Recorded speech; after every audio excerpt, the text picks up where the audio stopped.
Shalom saudaraku yang dikasihi oleh Tuhan Yesus Kristus. Mari kita siapkan hati kita sungguh-sungguh sebelum kita mendengarkan kebenaran firman Tuhan ini. Mari kita berdoa. Bapa yang Maha Kudus, Allah yang Maha Mulia, kembali kami mau mendengarkan kebenaran firman-Mu ya Bapa. Berbicaralah bagi kami, sampaikanlah isi hati-Mu kepada kami ya Tuhan. Roh Kudus Tuhan, ajar kami semakin mengerti akan kehendak Bapa lewat kebenaran firman yang kami dengar saat ini.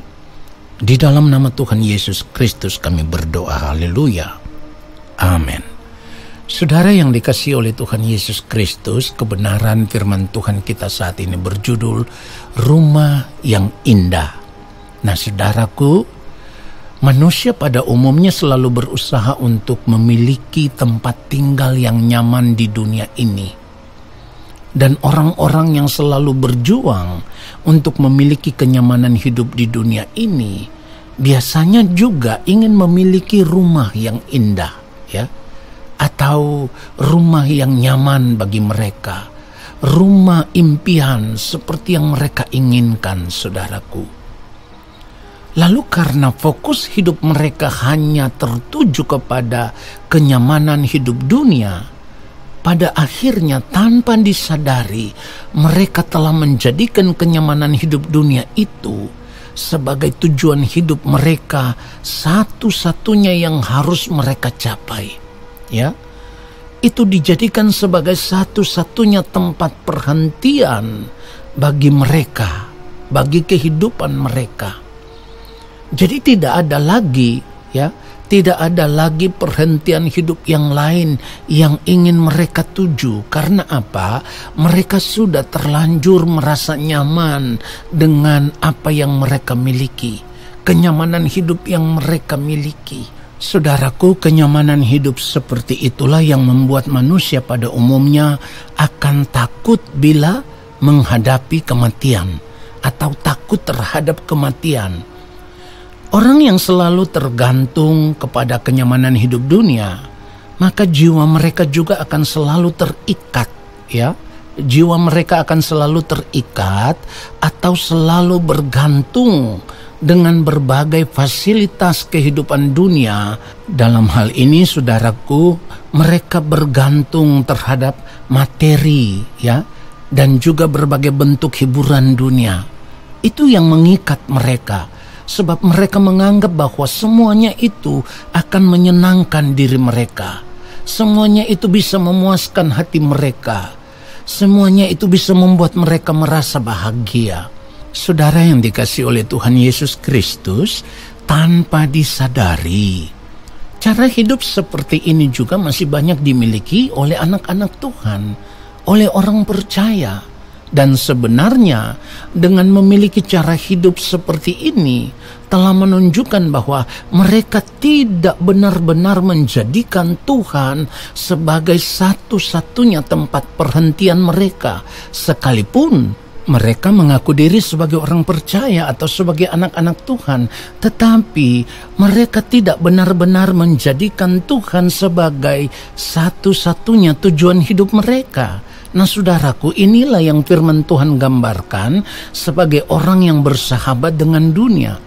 Kalau kita melihat Yakobus pasal yang keempat, ayatnya yang keempat, firman Tuhan katakan, "Hai kamu orang-orang yang tidak setia, tidakkah kamu tahu bahwa persahabatan dengan dunia adalah permusuhan dengan Allah?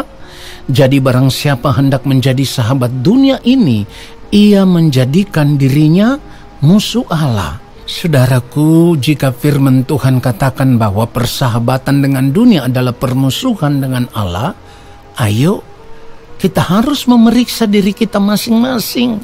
Saudara periksa diri saudara, saya juga harus memeriksa diri saya. Apakah selama ini kita sudah benar-benar memutuskan hubungan persahabatan kita dengan dunia atau belum? Kalau belum, ya diputuskan.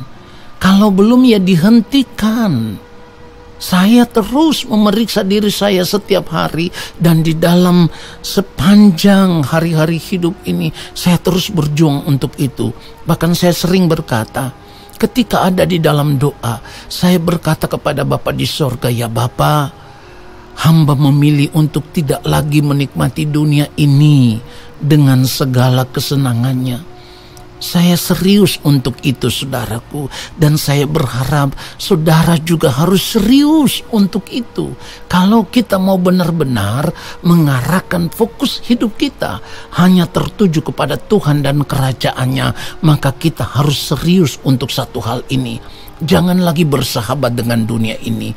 Putuskan persahabatanmu dengan dunia ini, saudaraku. Saudara, kalau kita masih tetap bersahabat dengan dunia ini, perhatikan baik, ini berarti ada sesuatu yang salah dalam iman percaya kita kepada Allah di dalam Tuhan Yesus Kristus. Sebab yang mulia Tuhan kita Yesus Kristus tidak pernah mengajarkan kita untuk mencintai dunia ini, apalagi bersahabat dengan dunia ini. Tuhan Yesus tidak pernah mengajarkan itu. Yang Tuhan Yesus ajarkan adalah hidup dalam ketaatan, hidup di dalam penurutan akan kehendak Allah Bapa di sorga, atau hidup hanya untuk melakukan kehendak Allah Bapa di sorga. Dan sesungguhnya itulah cara hidup Tuhan Yesus yang harus kita ikuti, ya. Kehidupan seperti itulah yang harus kita ikuti, jejak hidup seperti itulah yang harus kita ikuti, dan tidak yang lain. Saudara, ingat baik, ketika hidup di dunia ini, Tuhan Yesus menolak tawaran iblis untuk menikmati dunia ini dengan segala kemegahannya. Nanti saudara bisa baca di dalam Lukas pasal yang keempat, mulai ayat yang keempat sampai ayat yang ke-8, ya. Lalu bagaimana mungkin ketika kita mengaku percaya kepada Allah di dalam Tuhan Yesus Kristus, kita masih mau menikmati dunia ini dengan segala kesenangannya? Padahal Tuhan Yesus tidak pernah mengajarkan itu. Jadi kalau dari cara hidup kita masih ingin menikmati kesenangan hidup dunia ini, berarti kita tidak hidup sama seperti Kristus telah hidup. Padahal sudah sering kali saya katakan, percaya itu berarti penurutan akan kehendak Allah. Jadi kalau kita berkata kita percaya kepada Tuhan Yesus, kita harus hidup sama seperti Tuhan Yesus telah hidup, mengikuti jejak hidupnya. Nah, oleh sebab itu saudaraku, sebagai orang percaya kita harus menyadari akan hal ini. Sebab seharusnya orang percaya itu lebih mempercayai janji Tuhan Yesus Kristus. Apa yang Tuhan Yesus janjikan? Kalau kita baca di dalam Yohanes 14, mulai ayatnya yang pertama, janganlah gelisah hatimu, percayalah kepada Allah, percayalah juga kepadaku. Ayat 2, di rumah Bapakku banyak tempat tinggal. Jika tidak demikian, tentu aku mengatakannya kepadamu, sebab aku pergi ke situ untuk menyediakan tempat bagimu. Ayat 3, dan apabila aku telah pergi ke situ dan telah menyediakan tempat bagimu, aku akan datang kembali dan membawa kamu ke tempatku, supaya di tempat di mana aku berada, kamu pun berada. Ini adalah janji yang luar biasa, saudaraku. Jadi ketika kita membaca kebenaran firman Tuhan ini, janji Tuhan ini, lalu kita melihat keadaan dunia saat ini, kita melihat tanda zaman saat ini, seharusnya saudara dan saya sadar benar bahwa tinggal sebentar lagi, tinggal sedikit waktu lagi janji itu akan digenapi. Atau dengan kata lain, tinggal sedikit waktu lagi, maka Tuhan Yesus akan datang kembali untuk menjemput orang-orang yang mengasihi Dia, yang hidup takut akan Dia, yang hidup hanya untuk melakukan kehendak Allah Bapa di sorga. Oleh sebab itu kita harus benar-benar menyadari bahwa kematian itu bisa datang kapan saja, setiap saat, di mana saja, tanpa ada pemberitahuan terlebih dahulu kepada kita. Oleh sebab itu, dalam segala keadaan kita diajar oleh Tuhan untuk terus berjaga-jaga, untuk terus berdoa, supaya kita tidak kehilangan pengharapan ketika dunia berusaha menipu kita dengan segala kesenangan hidup saat ini. Kita tidak pernah menaruh hati kita kepada dunia dengan segala kesenangannya. Karena kita tahu, kalau kita menaruh hati kita kepada dunia ini dengan segala kesenangannya, maka kita akan kehilangan pengharapan untuk tinggal di dalam rumah yang indah, yaitu di dalam kerajaan Allah Bapa di sorga. Tetapi kalau saat ini kita hanya hidup di dalam kenyamanan hidup dunia, dan kita tidak mengarahkan fokus hidup kita kepada Tuhan dan kerajaannya, maka kita akan kehilangan kesempatan sampai selama-lamanya, dan tidak akan pernah diterima di dalam rumah yang indah itu, yaitu tidak akan pernah diterima di dalam kerajaan Allah Bapa di sorga.